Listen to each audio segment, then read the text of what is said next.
Welcome all hunters, anglers, trappers, and shooters to the only fish and wildlife conservation podcast that goes behind the scenes of the business of conservation, the Connecting with Conservation podcast.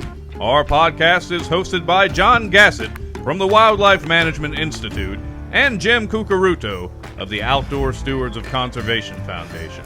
John and Jim will talk with experts from all sectors of the conservation arena about their passion for conserving the great outdoors.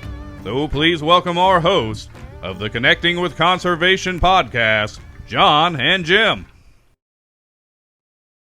Hello again, and welcome to another episode of Connect with Conservation, the only podcast that goes behind the scenes of conservation to look at how fish and wildlife management is funded in our country. I'm John Gassett with the Wildlife Management Institute and your co-host with Connecting with Conservation. Here this cold, foggy morning with Jim Cucaruto, my co-host from the Outdoor Stewards of Conservation Foundation. How are you doing today, Jim? Doing all right. And, what part of the world are you in today, Jim? I'm in Danbury, Connecticut, probably our 10th spot we've recorded from. Just keep moving around. But you're the nomad. That's all. Yeah, it's all you need is good Wi-Fi and a good guest. And today we got a good guest for sure. Our namesake, Connecting with Conservation. There's a few of those big species that always kind of pop into my mind when I talk about conservation, and elk is one of them. So today we've got Dobey, who's got a really cool title, the mission lead for the East region for the Rocky Mountain Elk Foundation. I want to be a mission leader of something, but probably never will be. Last pick type of guy. But, well, Stephen, welcome. And why don't you tell us a little bit about Rocky Mountain Elk Foundation and being a mission leader? Yeah, well, I appreciate the opportunity, and it's good being on here with you all. For those that aren't familiar with Rocky Mountain Elk Foundation, we're a hunter-based conservation group. We've got a mission to ensure the future of elk, other wildlife, their habitat, and our hunting heritage. And we do that all over the U.S., and we do that through mission delivery. You know, we have banquets all over the U.S., we have some great donors, and we're able to fund a couple pillars that really assist our efforts with elk. And that's habitat stewardship and enhancement, research and management, land acquisitions, public access, as well as hunting heritage and outreach. So we focus mission delivery in those efforts, and we feel like we're making a really strong contribution, not just to management for elk, but big game management and building those partnerships with our state and federal agencies that are managing the resource. So I guess, obviously there's a lot to talk about on the elk side of things, but what's your background? You grow up outdoors, indoors? What's your history and what do you like doing? Yeah, I grew up outdoors. I got big when I was young in photography, and kind of that was my gateway drug, I guess. And that kind of just got me outside, got me around wildlife, and I was like, okay, I could do this. And then, once I got a little more common sense in my head and learned about the science side of wildlife and wildlife management, I was really hooked then, and that just kind of led to undergraduate and graduate degrees with biology, wildlife management, and just had some fortunate opportunities fall on my lap, and did most of my early graduate work and career was with black bear research all over the Southeast. And one day someone said, we need someone to work on an elk project. Would you have any interest? And I think I'd said yes before my brain even processed. So I've kind of come full circle back to elk now. Cool, Stephen. So, obviously we have a little bit of history because you worked for me for a fair amount of time as our bear and turkey and fur bearer coordinator. And so you've migrated to elk with the Elk Foundation. So you've sort of run the gamut of the big game stuff other than whitetails in the East. So tell us a little bit about elk in the East. I used to like to say, elk restoration in the East is a new thing. It's exciting. Everybody wants to, it's not a new thing anymore. It's been, even the more recent states, 20 years ago was when the projects were gearing up. We started ours in 97. And so it's starting to get some age on it. How are things going in the East, and where are elk currently located? It's doing well. I'm in the same boat with you. I still sometimes say, I kind of get surprised when folks say, let's talk about elk restoration. And I think, man, when I look at the calendar, I was like, man, that's a long time ago that those elk were put on the ground for a lot of these states. So a lot of those states have really transitioned to that management phase now. And that's exciting to see because, all these states, when elk were put on the ground, that primary directive was we want huntable populations. We want a sustainable population that sportsmen and women can enjoy. And for the most part, that's happened. That's real rewarding to even have a small part in that. Kentucky's no exception.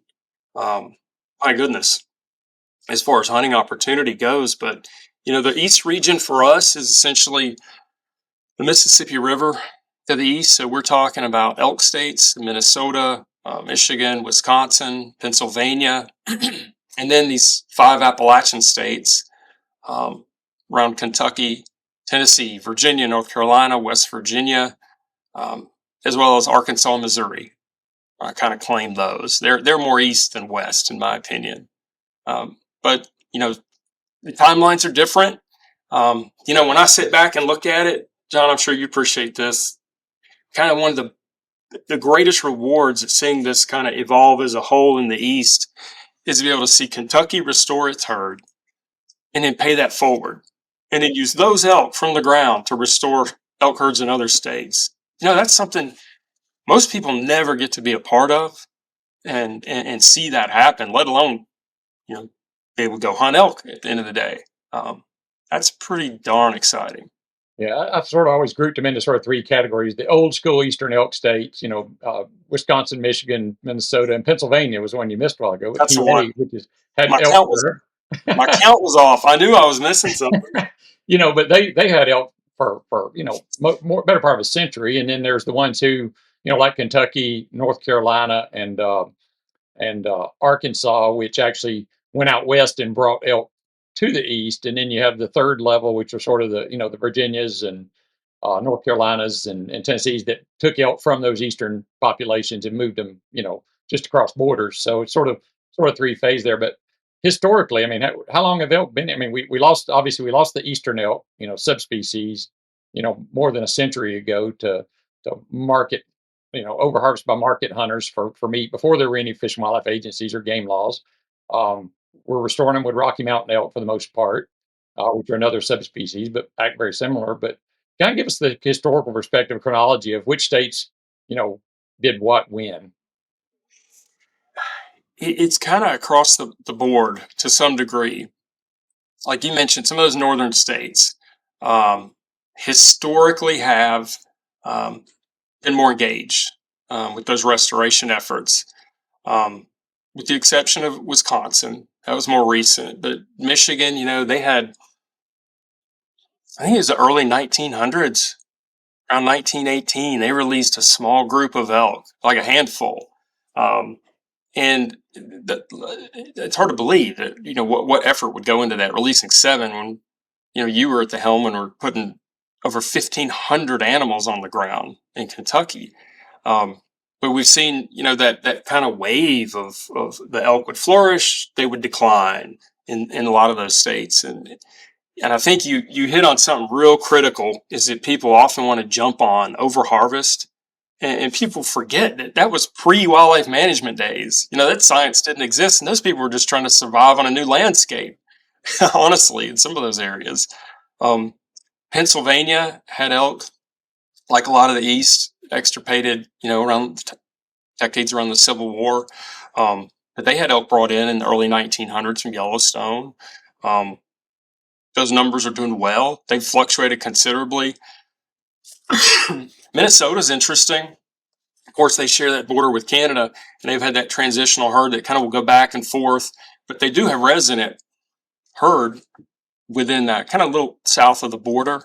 But Minnesota, we're talking, less than 200 elk probably statewide. So it's a lot of different management goals when you look at it from state to state, considering the historical effort that's gone into keeping elk on the ground. Well, I'm learning all this stuff. This is all new to me. It's so weird. I grew up in New York and Connecticut, and being a hunter my whole life, I didn't even really know until like one day I got an email like 5 years ago that, hey, you can hunt elk in Virginia or something like that for a lottery tag. And it's like, man, this is crazy. That, there's all this restoration work being done and all the, the dollars that go to it and how it's funded. That is a great story, but I think you guys have been too busy doing all the on the groundwork. So now we want to hear the story and give you some credit for, some pick out a project and tell us about, conservation work done by Rocky Mountain Elk and how the funding and where that funding comes from for that. And this again, it's not just for hunters; it's for everybody to use, see these elk on the landscape. And when you put elk on the landscape, it helps a lot of the other species as well. Yeah. Well, it's been really rewarding working with the Rocky Mountain Elk Foundation because the dollars are put directly in the ground. That's just a good feeling to have, to see those member donor banquet revenue dollars come in and literally put right back on the ground. This was a pretty small operation. It was started by 4 elk hunters in like 1984 outside of Troy, Montana, in a double wide trailer.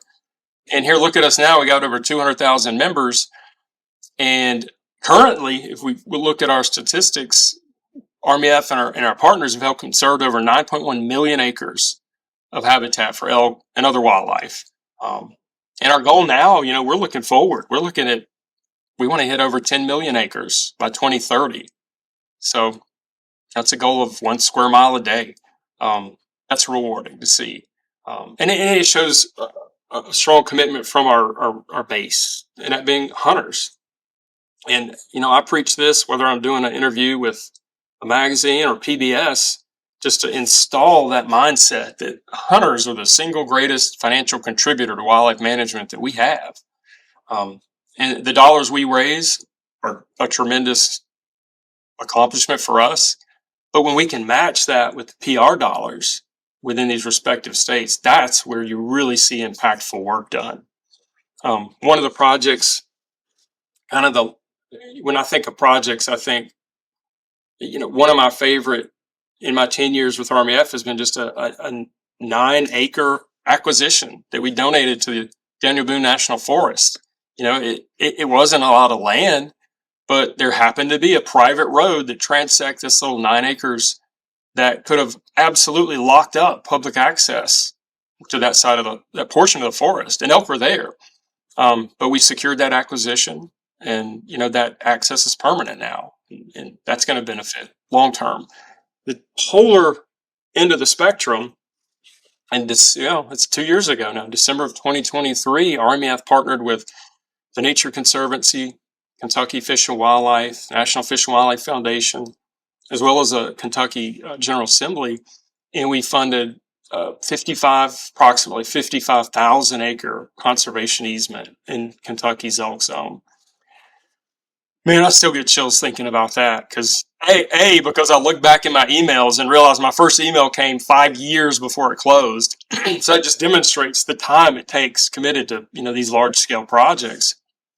But, the greatest single funding component to that project was Kentucky Fish and Wildlife PR dollars.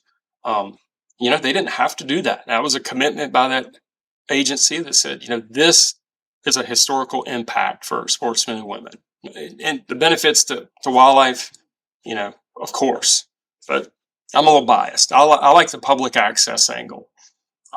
That was incredibly rewarding. And that's something that's going to be in effect, perpetuity, that granted management of public access to Kentucky Fish and Wildlife, regardless of who the future landowner is. So that's a couple of projects. That sort of goes. I'm glad you brought that up. That sort of goes to this ongoing conversation in our community now about, there's some criticism that gets levied unfairly. I think that hunters are just paying for their license dollars, just paying for more targets to shoot, more animals to more game species, or PR dollars are mostly provided by, recreational shooters or people target shooting or whatever, and that's not really. They're not really hunters, so hunters can't say they pay for conservation. But the fact is hunters do pay for conservation. In their licenses, that money goes to more than just game management species. It manages tons of habitat which benefits tons of non-game species. In many cases, in Kentucky, the deer program was one of the smallest budgets in wildlife division, but it brought in more revenue than all the other programs almost combined. So it really funded the wildlife diversity program. It funded the part of the small game program. It funded a lot of other things. And, we've really not done a good job telling that story that when the Elk Foundation secures 9 acres that prevents locking up public land, that's a big deal. And it's public land for anybody, bird watchers, hikers, bikers, hunters, it doesn't matter. Same thing with 55,000 acre conservation easement. The folks that would say we don't help pay for conservation forget about the members of the Elk Foundation who are hunters that spent their dollars voluntarily to go to that project. So yeah, we got to start doing a better job telling that story that hunters do pay for conservation, and it's conservation for many species, not just the thing they like to go and pursue. Yeah. Somebody should start a podcast and talk about that. I should. A little bit more about what's going on currently in the East for elk. So I know we've had, as we talked, for modern elk restoration, these 30 years of restoration. Now we're hunting them in some states. So tell us what the status is on where elk are hunted, and approximately, if what the opportunities are, how many tag states offer in ballpark numbers. Yeah, I can. Some may come to mind. Some you'll have to forgive me. Kentucky, of course, we're all familiar with. Being here in Kentucky, 500 general quota tags each year, which of course far exceeds most states in the East. Tennessee, they're sitting at about nine. I think it's 19 permits right now. Again, a general kind of quota lottery type system. Um, West Virginia still kind of building out their program, but do not have a elk season yet. North Carolina's in the same situation. Although I was actively engaged this year during their legislative session, and they're pushing that forward. Everyone from WRC down to legislature is on board. The public support it. So perhaps 2027, North Carolina is going to have its first elk season. It'll be small, of course, but that really, that shouldn't be undercounted, because that really brings the whole story full circle right there. Wisconsin. Like they were in the hundreds. It is. Yeah. 100. I thought my memory would spark on me there, and I could give you the exact number, but it is. Michigan, I think 260 licenses there. They've increased theirs. Pennsylvania has moved up as well. Gosh, they'd be upset at me if I forgot. 140. So, the numbers are not, of course, Minnesota, very small. There's a lot of factors in Minnesota with so much tribal land that is seated within that elk zone. So, the state gets some, tribal groups retain some permits, and that affects how many the state get ultimately. So, but it's a small number. It's usually, to the general public, less than 10. I know Arkansas, Missouri, and Virginia have all got their hunt. Well, Arkansas, actually, the first exposure to elk I had as the new elk coordinator in Kentucky was going to a hunt in Arkansas in 2000, and being there for that. So I know they've been hunting them for quite some time. Yeah, a lot of people forget Arkansas, and in the timeline, they've had elk on the ground a long time. Yeah. Of course, Missouri is one of the more recent states, but I think those numbers are still in that 5-10 range, if I'm not mistaken. Yeah. I'm glad to hear North Carolina's looking at hunt, because I know you had some experience prior to coming to Kentucky. Even you had some experience with the early elk restoration effort there with black bear depredation on calves. We did, yeah. I was real fortunate, and I was a research assistant with the University of Tennessee, and my position was coming to an end. And I said, we're bringing these elk in with the Park Service. We need somebody on the ground to monitor these things. You in? And it was like the cartoon, when the legs are just spinning and you're out the door. I think that was me. So I did that for a couple of years and was the biologist there when we put those elk on the ground in North Carolina in the Smokies. And it was an educational process for me to see how species can adapt to a new landscape. Not just elk, but the bears that are there, coyotes, deer, just the interaction. It's like, what the heck is that thing? And then it's like those evolutionary processes kick in, and all of a sudden they discover calves are tasty. And it's just like it was amazing to watch. I watched, May in Cataloochee Valley, that area, North Carolina, elk calves are born. That happened to coincide. We didn't think about this. Nobody thought about this. That's when these wild strawberries were blooming and ripening. And so these elk will get out there, these bears get out there and just they look like little wildlife biologists. They're walking no joke, walking these transects up and down the fields, just looking for blackberries. And I envision one day this bear just trips over an elk calf that, the cows left out there for the day. And that was it. Just clicked. And since then, I'd actually seen black bears predate on elk calves. And it leaves an impression on you, but they're effective. But who knew? I mean, this happened that those calves were being dropped where another food source was at the same time. It's crazy. You also dropped them in probably arguably the highest density of black bears anywhere in the country. There's that.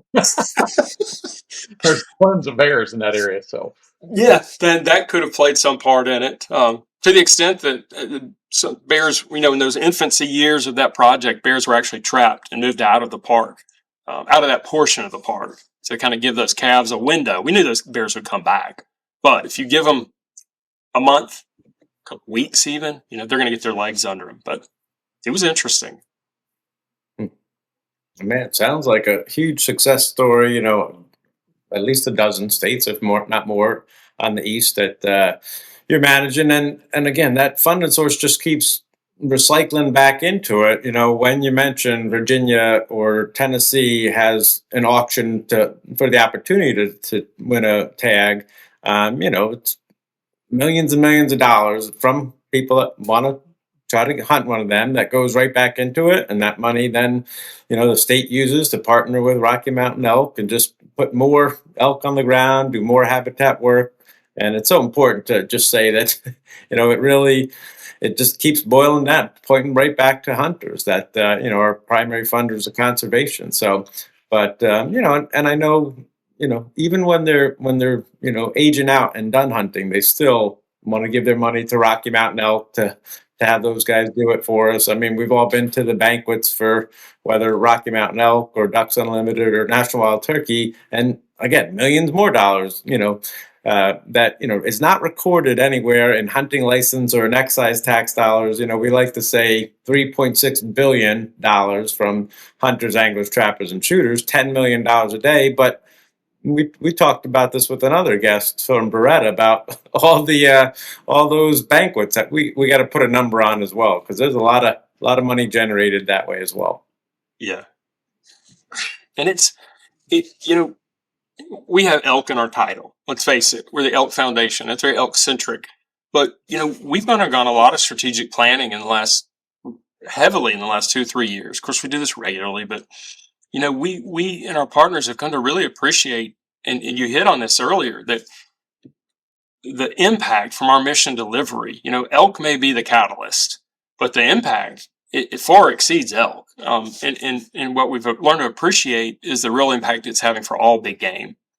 In the East, that list is short compared to our Western work, but white-tailed deer, turkeys, even black bears, obviously.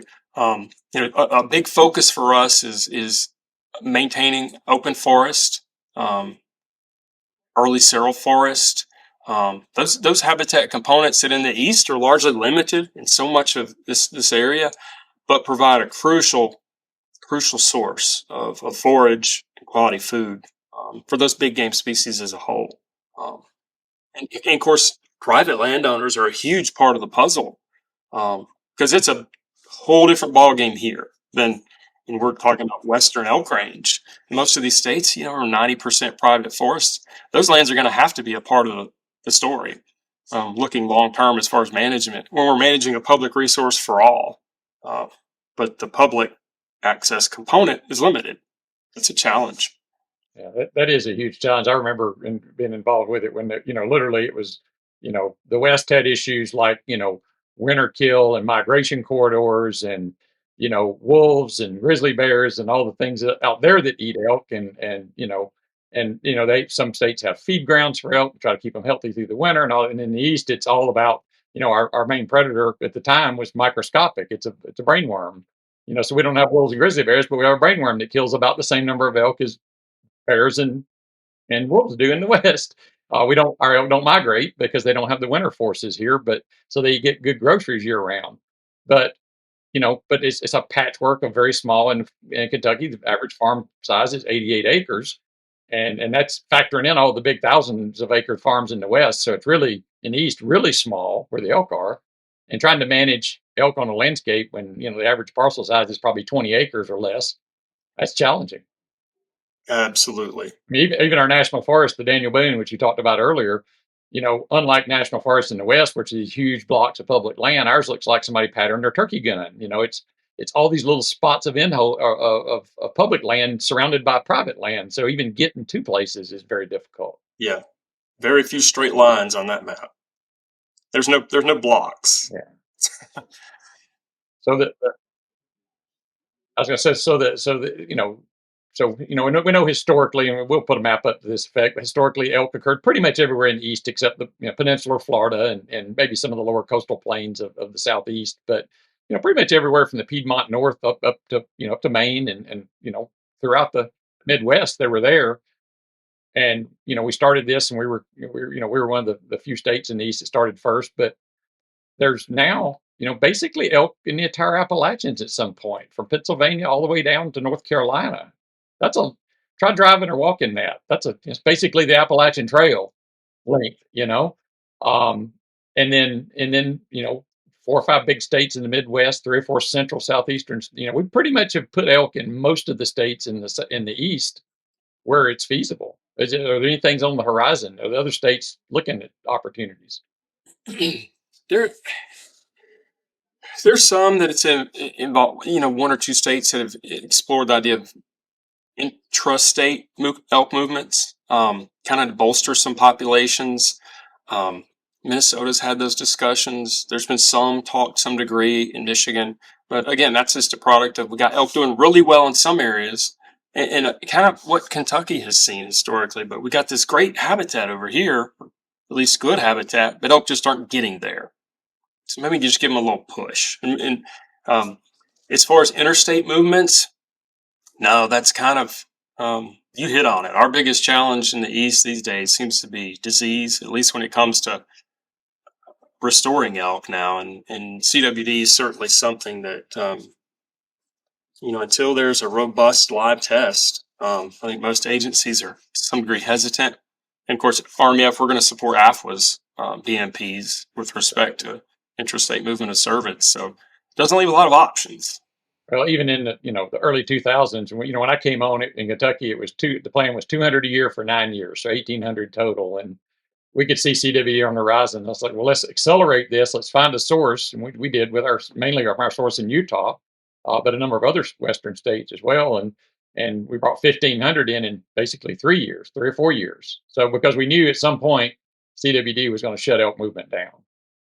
Yeah, so. It's a real issue now, and it's one we hadn't cracked that nut yet.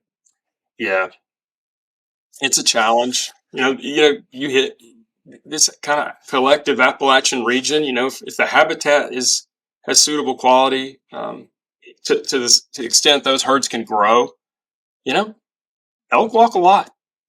They could naturally expand if those corridors are there. If there's a place that they can go and find quality habitat that's not going to result in just outrageous human elk conflict or vehicle collisions. I think about right now North Carolina, what they've gone through post Hurricane Helene and the infrastructure that's required to rebuild I-40, that portion of the gorge.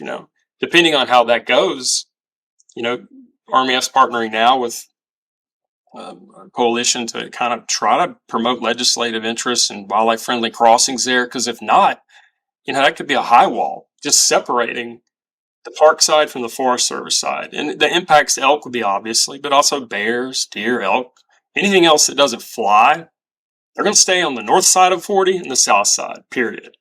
That's going to limit natural expansion if that were the goal, long term. I do remember the longest longest disperser I had when I was at the department was, and David Cobb, who was chief of wildlife in North Carolina at the time. This was before North Carolina put elk on the ground. He calls me one day and says, "Hey, we have one of your elk here in an apple orchard in western North Carolina." And I pulled out my map. I was like, "David, it can't be. That's 250 miles as the crow flies." He goes, "It's wearing a radio transmitter and got a yellow ear tag number 43." And I looked at my records. I'm like, "That's one of the first elk we put on the ground down in southeast Kentucky." And it had walked 250 miles to North Carolina through some pretty rugged terrain. So they can get up and go. Yeah, that's amazing. Yeah, man. Well, it is a complex process managing wildlife, and humans need to be involved because there's so many different things from disease to predation, and just relocating them. So kudos to you and to Rocky Mountain Elk Foundation to doing all that great work. Again, I'm sure there's a million more things that I need to know about it. So where would I go to learn more about, what kind of projects are going on, what Rocky Mountain Elk Foundation is all about? Where do we get more information? Yeah, absolutely. Go to our website at rmef.org. Ton of information there. We've really enhanced our outreach capabilities. You can go to that site and get information, even interactive maps with where our projects are and details related to the project, as well as video outreach. We're fortunate to have a really good branded communications team, incredible. And we've put out some really quality films, short films over the years. And increasingly, we're to the point now we're almost having, we don't only do a handful of these a year, but every year one of them's from the East. I'm biased, but I think that's pretty cool. Of course, I've never met a camera I didn't like. John can attest to that. But that our website, as well as other social media outlets, you can find us on Facebook, Instagram, Twitter. We're everywhere you can look. But our website is a really good landing point, and there too you can also find information if you want to attend one of our banquets by state. All the information's there. Well, Stephen, good to see you again. Thanks for coming on and enlightening us on the status of elk, especially in the eastern part of the U.S. It's always good to talk with you. Appreciate everything you and the Elk Foundation do, and not to be understated, you are fairly, in conservation organization terms, you're fairly recent. 84 versus 37 for ducks and 1911 for WMI and all that. You're kind of one of the new guys on the block. So yeah. And so to our listeners, think about that a bit. Go to Elk Foundation's website. Think about the fact that they came into existence in 84, and we had probably elk in 2 states in the East. Now we have elk in a dozen states in the East, a number of hunted populations now. They've protected millions of acres of habitat, restored millions of acres of habitat across the U.S., not to mention all the corridor work they do in the West for all species.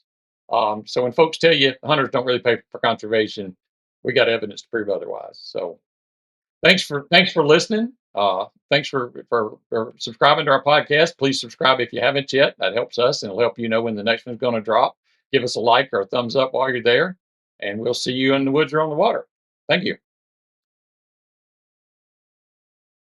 Thanks for listening to this episode of the Connecting with Conservation podcast. Please do us a favor and tell your buddies, friends, family, and others about what you've learned here today.